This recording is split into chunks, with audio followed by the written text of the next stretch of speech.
ನಮಸ್ತೆ, ನೀವು ನೋಡ್ತಾ ಇದ್ದೀರಾ ವಿದ್ಯುತ್ ವಾಣಿ. ನಾನು ರಿಕ್ಕಿ.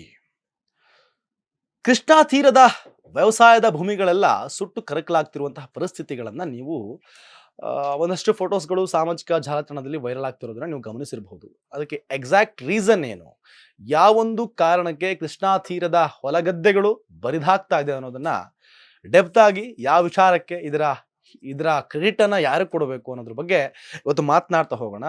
ಇದರ ಪರವಾಗಿ ವಿರೋಧವಾಗಿ ರೈತರು ಒಂದಷ್ಟು ಜನ ಸ್ಥಳೀಯ ಕಚೇರಿಗೆ ಹೋಗ್ಬಿಟ್ಟು ಪ್ರೊಟೆಸ್ಟ್ ಮಾಡಿದ್ದಾರೆ. ಅಲ್ಲ, ನೀವು ಹಿಂಗೆ ಮಾಡಿಬಿಟ್ರೆ ಹೆಂಗೆ ಅಂತ ಏನು ವಿಷಯ ಹೇಳ್ತಾ ಹೋಗ್ತೇನೆ.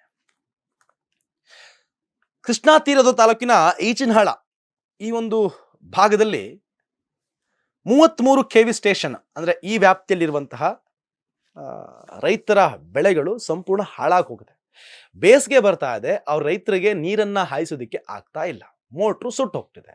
ಮೋಟ್ರ್ ಯಾಕೆ ಸುಟ್ಟು ಹೋಗ್ತಾ ಇದೆ, ನೀರು ಹೊಡ್ಕೊಳ್ಳಿ ಅನ್ನೋದಕ್ಕೆ ಮೋಟ್ರ್ ಯಾಕೆ ಸುಟ್ಟು ಹೋಗ್ತಿದೆ ಅಂತ ಹೇಳಿದ್ರೆ ಹಾಕ್ತಿರುವಂತಹ ವೋಲ್ಟೇಜ್ ಸಾಕಾಗ್ತಿಲ್ಲ. ವೋಲ್ಟೇಜ್ ಸಾಕಾಗದ ಕಾರಣ ಆ ನೀರನ್ನು ಹೊಡೆಯೋದಕ್ಕೆ ಇಟ್ಕೊಂಡಿರುವಂತಹ ಮೋಟ್ರ್ಗಳು, ಪಂಪ್ ಸೆಟ್ಗಳೆಲ್ಲ ಸುಟ್ಟು ಕರಕಲಾಗ್ತಾ ಇದೆ. ಈ ಸುಟ್ಟು ಹೋಗ್ತಿರೋದ್ರಿಂದ ಅಲ್ಲಿ ಬೆಳೆಗಳು ಸುಟ್ಟು ಕರಕಲಾಗ್ತಾ ಇದೆ. ಸರಿ, ವಾಟ್ ಇಸ್ ದ ರೀಸನ್? ಯಾವ ಕಾರಣಕ್ಕೆ ವೋಲ್ಟೇಜ್ ಇಲ್ಲ? ಇದು ಈ ಸಲದ ಅಲ್ಲ, ಕಳೆದ 3 ವರ್ಷಗಳಿಂದನೂ ಕೂಡ ಇಲ್ಲಿನ ರೈತರು ಈ ವಿಚಾರಕ್ಕೆ ಹೆಣಗಾಡ್ತಿದ್ದಾರೆ. ಕಣ್ಣೀರನ್ನು ಹಾಕಿ ಕಚೇರಿಗಳ ಮುಂದೆ ತಮ್ಮ ಚಪ್ಪಲಿಗಳನ್ನು ಸವಸ್ತಾ ಇದ್ದಾರೆ. ವೋಲ್ಟೇಜ್ ಸಾಲ್ತಾ ಇಲ್ಲ, ಪ್ರತಿ 3 ವರ್ಷದಿಂದ ಕಂಪ್ಲೇಂಟ್ ಮಾಡ್ತಿದ್ದೀವಿ, ಇನ್ನೂ ಕೂಡ ಯಾಕೆ ಎಚ್ಚೆತ್ಕೋತಾ ಇಲ್ಲ ನೀವು? ಪ್ಲೀಸ್ ಒಂಚೂರು ಬಂದು ನೋಡಿ. ಮೋಟ್ರ್ಗಳಿಗೆ ಒಂದೊಂದ್ಸರಿ ರಿಪೇರಿ ಸಾವಿರಾರು ರೂಪಾಯಿ ಖರ್ಚು ಮಾಡಬೇಕು. ಎಲ್ಲಿ ತರೋಣ ಈ ಕೆಮಿಕಲ್ಲು, ಈ ಫುಡ್ಡು, ಏನು ಹೇಳ್ತಾರೆ, ಅದಕ್ಕೆ ಬಳಸುವಂತಹ ಉಪಕರಣಗಳ ಬೆಲೆ ಎಲ್ಲ ಆ ಲೆವೆಲ್ಗೆ ಹೋಗಿದೆ. ಇನ್ನು ಮೋಟ್ರು ಇದ್ಕಿದ್ದಂಗೆ ಕೆಟ್ಟು ಹೋದ್ರೆ ಎಲ್ಲಿಂದ ದುಡ್ಡು ತರೋಣ? ಸ್ವಲ್ಪ ಒಂದು ನೋಡಿ, ಏನೋ ಒಂಚೂರು ವ್ಯವಸ್ಥೆ ಮಾಡಿ ಅಂದರೆ ಅಧಿಕಾರಿಗಳು ಮಾತ್ರ ನಿರ್ಲಕ್ಷ್ಯದಿಂದ ತಮ್ಮ ಪಾಡಿಗೆ ತಾವು ಬರ್ತಾರೆ, ಆಫೀಸಲ್ಲಿ ಬಂದು ಕೂತು ಹೆಬ್ಬೆಟ್ ಇಡ್ತಾರೆ, ಹೆಬ್ಬೆಟ್ ಇಟ್ಟು ಸಂಜೆ ಹೋಗಿ ದುಡ್ಡು ತಗೊಂಡು ಮನೆ ಹೋಗ್ತಾರೆ. ರೈತರ ಸಮಸ್ಯೆಗಳನ್ನು ಪರಿಹರಿಸುವಂತಹ ನಿಟ್ಟಿನಲ್ಲಿ ಯಾವುದೇ ಅಧಿಕಾರಿ ಕೂಡ ಯೋಚನೆಯನ್ನ ಮಾಡ್ತಿಲ್ಲ. ಯಾಕೆ? For what? ಇನ್ನು 7 ಗಂಟೆಗಳ ಕಾಲ ವಿದ್ಯುತ್ ಪೂರೈಕೆ ಅಂತ ಅನ್ನೋದು ಕೇವಲ ನೆಪ ಮಾತ್ರವಾಗಿದೆಯಂತೆ. ಒಂದು ವೇಳೆ 7 ತಾಸು ವಿದ್ಯುತ್ ಕೊಟ್ಟರೂ ಕೂಡ ವೋಲ್ಟೇಜ್ ಇರೋದಿಲ್ವಂತೆ. ಇಲ್ಲಿನ ರೈತರು ಆರೋಪಿಸ್ತಾ ಇರುವಂಥದ್ದು.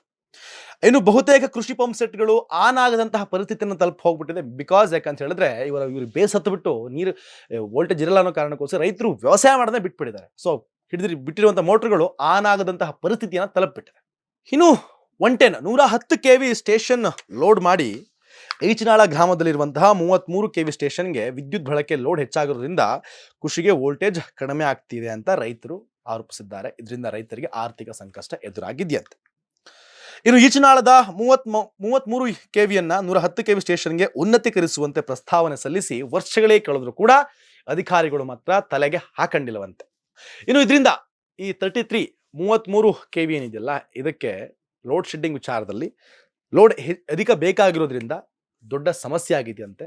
ಆದರೆ ಅಧಿಕಾರಿಗಳು ಮಾತ್ರ ಗಮನ ಹರಿಸ್ತಾ ಇಲ್ಲವಂತೆ. ರೈತರು ಪ್ರತಿ 3 ವರ್ಷಗಳಿಂದ ಕೂಡ ತಮ್ಮ ಮೋಟ್ರಿಗೆ ಬಂಡವಾಳ ಹಾಕಿ ಸಾಕಾಗಿ ಹೋಗಿ ಇವತ್ತು ತಮ್ಮ ಸ್ಥಳೀಯ ಕಚೇರಿಗೆ ಹೋಗಿ ಕಂಪ್ಲೇಂಟನ್ನು ಕೊಟ್ಟಿದ್ದಾರೆ. ಆದರೂ ಕೂಡ ಅಧಿಕಾರಿಗಳು ಯಥಾವತ್ತಂತೆ ನಿಮ್ಮ ಕೋರಿಕೆಯನ್ನು, ನಿಮ್ಮ ಮನವಿಯನ್ನು ನಾವು ದಾಖಲಿಸಿಕೊಂಡಿದ್ದೇವೆ, ಆದಷ್ಟು ಬೇಗ ಇದರ ಬಗ್ಗೆ ಗಮನ ಹರಿಸಿ ಪರಿಹಾರ ಕೊಡುವ ನಿಟ್ಟಿನಲ್ಲಿ ಕೆಲಸವನ್ನು ಮಾಡ್ತೀವಿ ಅನ್ನುವಂತೆ ರಾಜಕೀಯ ವ್ಯಕ್ತಿಗಳ ರೀತಿ ಒಂದು ಆಶ್ವಾಸನೆ ಕೊಟ್ಟು ಒಂದು ಪತ್ರವನ್ನು ಬರೆಸ್ಕೊಂಡು ಲಿಖಿತ ರೂಪದಲ್ಲಿ ಅದನ್ನು ಡಸ್ಟ್ಬಿನ್ಗೆ ಹಾಕಿದ್ರು ಅಥವಾ ಫೈಲ್ ಮಾಡಿ ಇಟ್ಟರು, ಅದು ಅವರಿಗೆ ಗೊತ್ತಿರಬೇಕು. ಹಂಗಾಗಿಲ್ಲ ಅಂದಿದ್ರೆ ಅಟ್ಲೀಸ್ಟ್ 3 ವರ್ಷದೊಳಗಡೆ ಇವತ್ತಿಗೆ ಅಟ್ಲೀಸ್ಟ್ ಆ ರೈತರಿಗೆ ಆ ಸಮಸ್ಯೆ ಬಗ್ಗೆ ಹರಿತಾ ಇತ್ತು. 3 ವರ್ಷ ಬೇಕಿತ್ತಿರಲಿಲ್ಲ ಅಲ್ವಾ? ಸೊ ಈಗ ಈ ಸಮಸ್ಯೆನ ಪರಿಹರಿಸುವಂತೆ ಜೆಸ್ಕಾಂ ಅಧಿಕಾರಿಗಳಿಗೆ ಈಗಾಗಲೇ ರೈತರು ಮನವಿಯನ್ನು ಕೊಟ್ಟಿದ್ದಾರೆ. ಈಗ ಕೂಡ ಅಧಿಕಾರಿಗಳು ಎಚ್ಚೆತ್ಕೊಂಡು ಅವರ ಸಮಸ್ಯೆನ ಬಗೆಹರಿಸ್ತಾರ ಅಥವಾ ಅದೇ ರೂಲ್ಸ್ ಥರ ಸಾಯ್ಲಿ ಬಿಡು ಹೆಂಗಾನ ಮಾಡ್ಕೊಂಡು ಅಂತ ಅವ್ರ ಪಾಡಿಗೆ ಅವರು ಸಂಬಳ ತಗೊಂಡು ಮನೆಗೆ ಆರಾಮಾಗಿ ಹೋಯ್ತಾರೆ ಅನ್ನೋದನ್ನ ಕಾದು ನೋಡಬೇಕಾಗಿದೆ. ಇದಿಷ್ಟು ಈ ಕ್ಷಣದ ಅಪ್ಡೇಟ್ಸ್. ನೋಡ್ತಾ ಇರಿ ವಿದ್ಯುತ್ ವಾಣಿ. Thank you.